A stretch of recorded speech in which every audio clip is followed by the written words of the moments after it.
Hey, what's going on, RC drivers? Thanks for checking back into the channel. I have a really exciting release on the workbench to check out today. It is the new Tamiya Super Avante. And I know a lot of Tamiya fans are really excited about this release because we have great memories of the original Avante, myself included. Back when I was just starting to race, one of the big RC car magazines was doing a four-wheel drive shootout, which included the Avante, and they asked me to do some of the test driving with them. And I remember really enjoying driving this car. And I remember actually some parts bending as I was driving it. I did crash a couple times here and there, but overall, I remember some really fun laps with this buggy. And when the re-release came out, which is what this buggy is here, I jumped on it because I had to have one of these in my collection.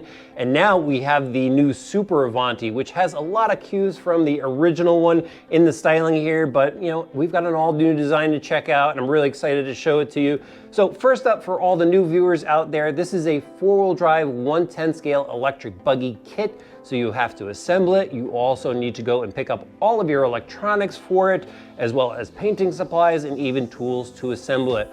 Now, Tamiya models are really fun to assemble. Their instructions are great, and this one is no exception. The only really challenging part, I would say, here for a beginner builder is the ball differentials. Might be a little tricky there, and there's some little like foam tape and stuff that you have to cut out and place on the gear covers and stuff. But otherwise, it's a pretty fun kit to build. Probably say for your second or third kit. If you're looking to get into kit building, check out some other Tamiya kits before you get into building something like this, because it's a little bit more high-end on this kit. The plastics on here are a bit more rigid. We've got some blue aluminum throughout this kit. It's still not a racing level kit. It's kind of your higher end backyard basher, fun type of vehicle, and that's what a lot of Tamiya kits are, but this one's a little bit higher up in level than others that we're used to. So as far as building up the kit, you start off with the drivetrain really on it. You build the ball differentials.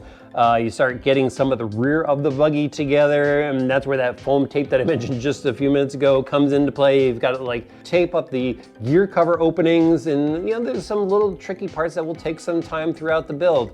But for the most part, when I was building up this kit, everything was simple. I like how the parts fit was on it. Everything fit together nice and smooth. I don't really have too many complaints about the parts that are included here, and I got one thing I will kind of harp on them about. But let me move on to going over some of the features here. And up front, we have some really nice composite arms, which is much different from the linkage setup that came on the original Avante. But these, are much more race-like for nowadays type of vehicles. Again, this is not a racing buggy, but I really like the steering knuckles and C-hubs that are up front.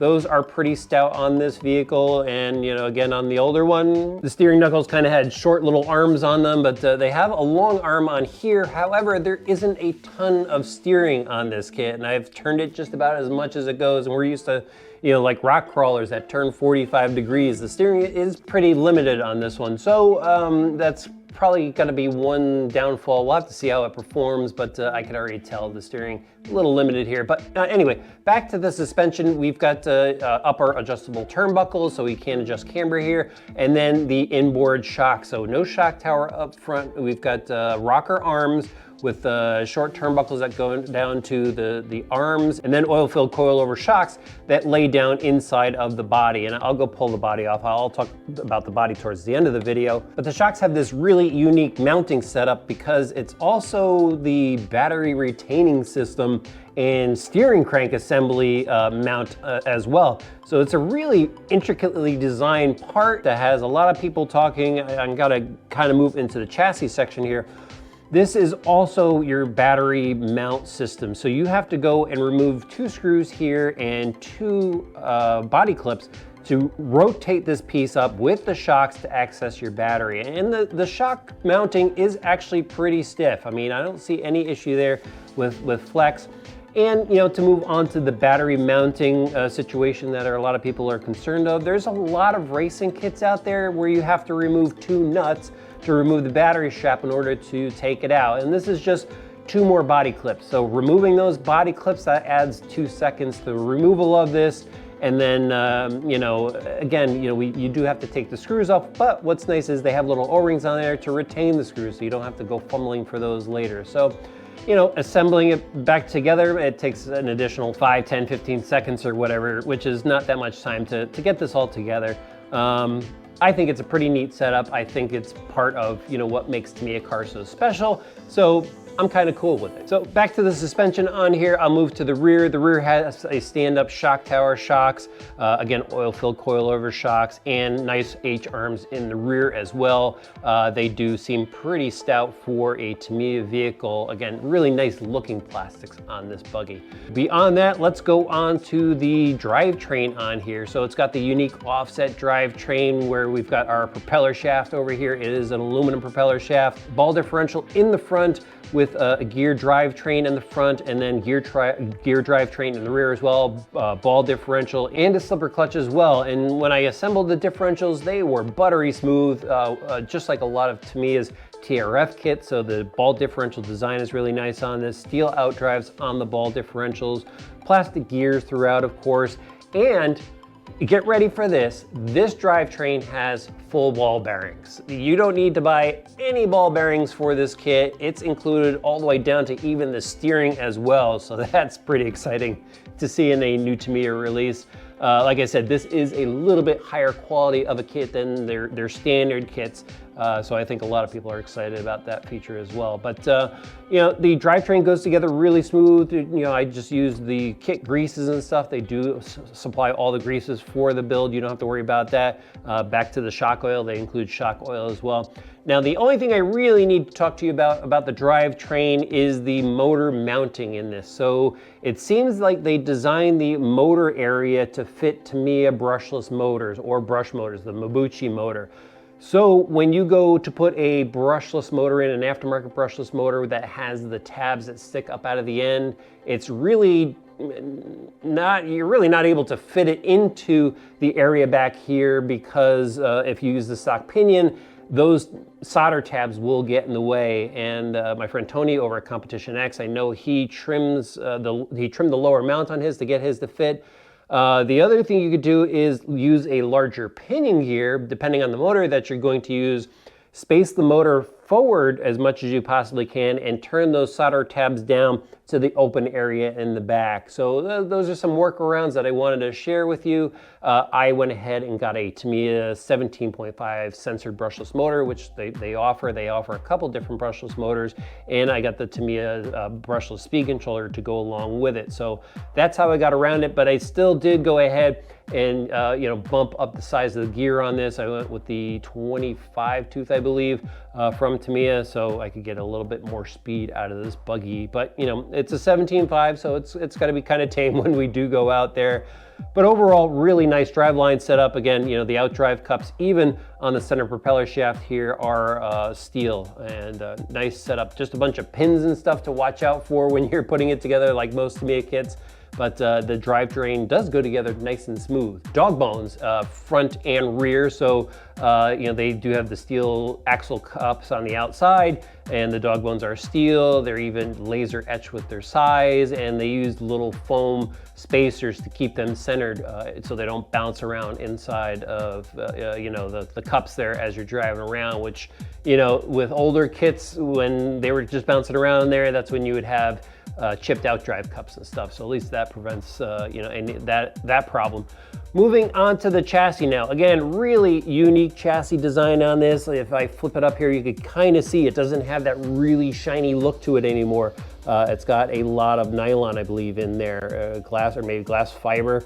I'm not really sure what they're molding it, but whatever it is, you know, it is definitely stronger. You know, when I had the chassis apart, there was a lot of flex, but once you get all the bracing in here, it really stiffened things up. Again, the battery gets mounted in the center, and as you can see, the servo mounts over to the side, receiver goes to the other side, and the speed controller goes out back. There is even a little shroud on the back here that could be used to duct air down to the motor, and there's actually a fan mount in there as well. So if you have some heating issues, you can go throw a fan in. There's already a mount for it. But kind of unique setup as far as the steering crank's kind of a really low profile steering crank, again with ball bearings in there, kind of a small plastic Ackerman bar. Wasn't too crazy about that, but you know, with the limited steering on here, it should be just fine. You can access the steering through the bottom plate here, and you know, it kind of, I'm not sure how maintenance is going to be on this, because there are a lot of interconnected pieces, and so, you know, if you're going to do some maintenance, you know, you might find yourself taking a lot of the car apart to get to the different areas of the car. Otherwise, it's got a really nice look to it. I forgot to mention before, the motor plate on this is aluminum. You know, there's not a lot of aluminum motor plates on, you know, the standard Tamiya vehicles, so I did want to point that out to you. Again, there's a lot of components, you know, to put all of the pieces together. What I found pretty interesting is there's these side plates here, so it looks like at some point maybe they're going to offer a different battery mounting setup possibly, where you'll be able to slide a stick pack in from the side of it. Don't quote me on that, but that's certainly what it looks like by these plate opening, or plate covers, I should say, that are on the side of it right now. And you know, cross bracing up top to hold the driver figure, which it comes with. You do have to paint the driver figure. It's got a little roll bar. I definitely like the attention to detail that Tamiya gives. But I think that's about it as far as details that we need to talk about on this. I did notice that the servo mount is a little bit soft. I already saw that they have an aftermarket part for that. That's probably something I'm gonna pick up, and if you're looking for suggestions, I'd probably say that as well. Gear mesh seems pretty easy to get to the motor once the vehicle is assembled, so I wouldn't worry about that. Let's move on to the wheels and tires now. So we got these really spiky super gripper tires on these fluorescent yellow wheels, blue aluminum locking nuts on there to secure them, 12mm hex, and no foam inserts included. So I wanted to point that out as well. And then they've got these really neat fender guards over them. These are just Lexan pieces. You paint them whatever color you like. They have decals included with it as well. And you can take these off, and the mounting bosses for them as well. If you don't want to run those, you'll certainly be able to pull those off. Wing in the back, Lexan wing with, actually they gave you little spacers so you could adjust the wing as well. And then there's multiple lines on the wing, so you could go and cut it out to the size you want depending on the downforce that you want. So that is the car itself. Now onto the body. Again, this comes clear. You will have to cut out the masking tape if you do multiple colors.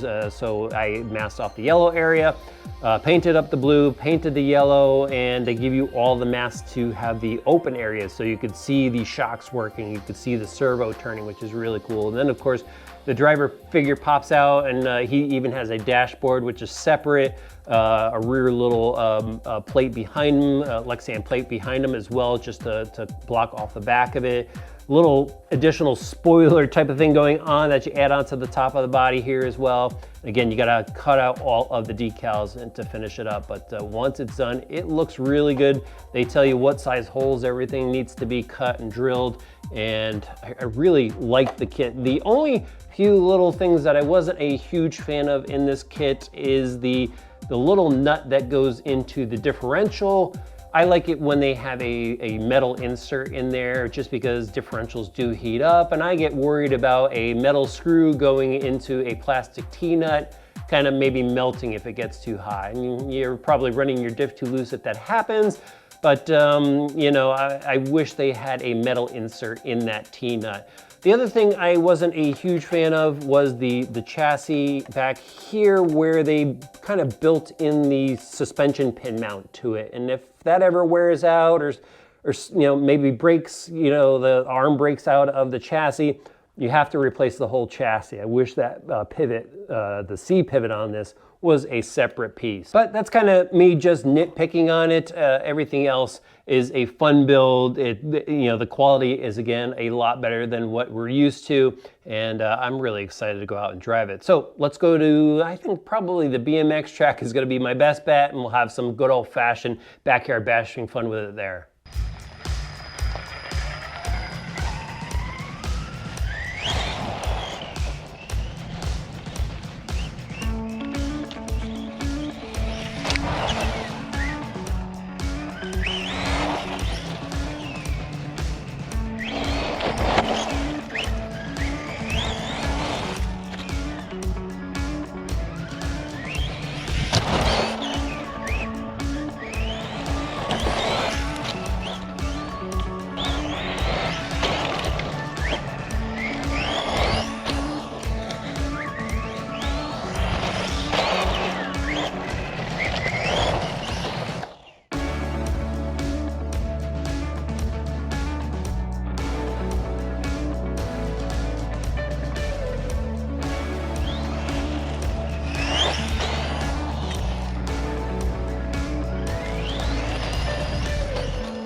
All right, drivers, I've been having a good time with the Super Avante, and there's some good stuff to talk about and some not so good stuff. So first up, this thing handles really awesome. I wasn't sure how that onboard suspension was going to work, you know, up front, but this thing handles really, really smooth.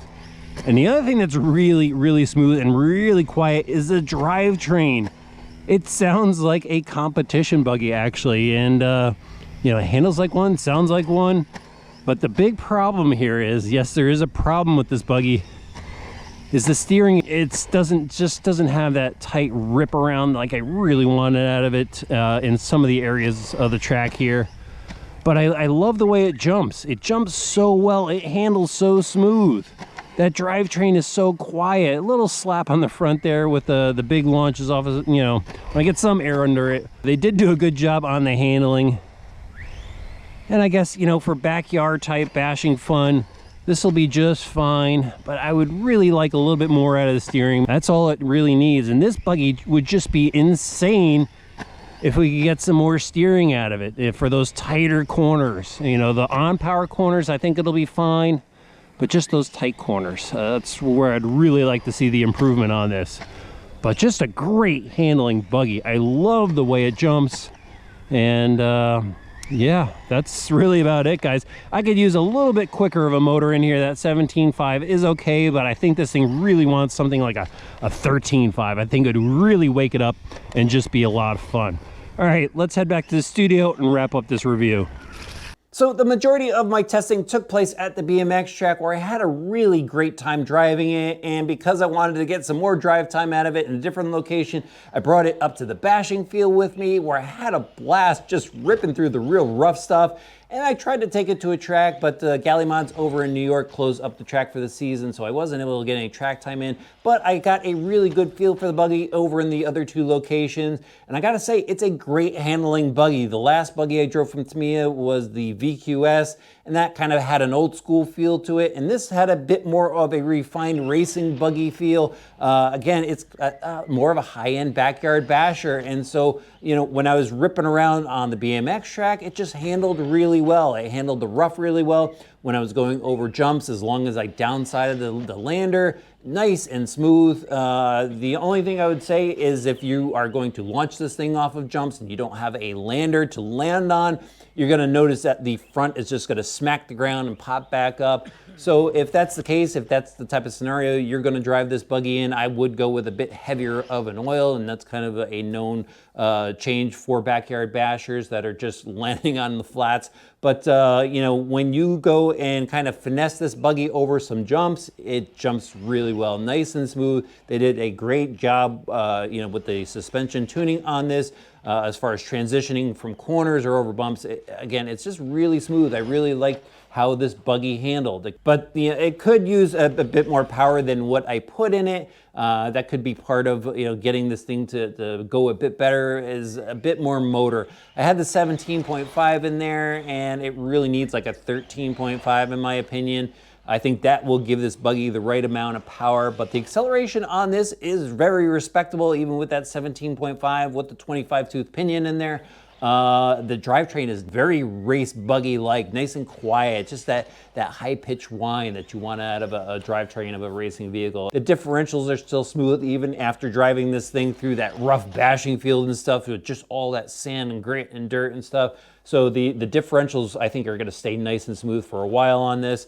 Now let's get into the steering. The steering wasn't so great in the beginning. It just didn't have a lot of turning throw to it, like I mentioned before. And they do have you build bump stops into the buggy. So there's bump stop screws and washers that go in the caster blocks, and you know that stops your steering throw. So once I went and pulled those out, I had a lot more steering. Actually, I did go and swap the two tie rods. I had accidentally, you know, reversed them when I was building it. And when I did put them in the proper positions, there still wasn't enough turning radius. It was when I pulled those screws out where this thing just turned a whole lot better. So if you're building one of these, don't put the stop screws in there. You'll have a lot more steering, so much so that it will be a lot more fun. But overall, again, it was fun to drive. I didn't find the battery changing to be a real pain. You know, these tires are really cool. They spit up a lot of dirt. And once again, you know, Tamiya has just built a fun buggy. It handled really well and it held up to that bashing field. There's a lot of rocks and stuff that I hit with it, and these plastics are much stronger than what we're used to, as I mentioned before. I mean, I got a lot of gouges under the arms and front bumper of this thing. That's how much stuff it hit, and no broken parts to report. So if you're looking to add a fun backyard basher buggy to your collection, or you're just a Tamiya nut, you can't go wrong with a Super Avante. They did really well with this, and I can't wait to drive it again. I do want to go and hit a small dirt track with it just to see how well it does. But again, as a backyard basher, totally cool. All right, let me know what you think about the Super Avante in the comment section below. While you're there, hit that subscribe button and the notifications bell. Throw the video a like, and we'll see you back soon for some more RC driver videos.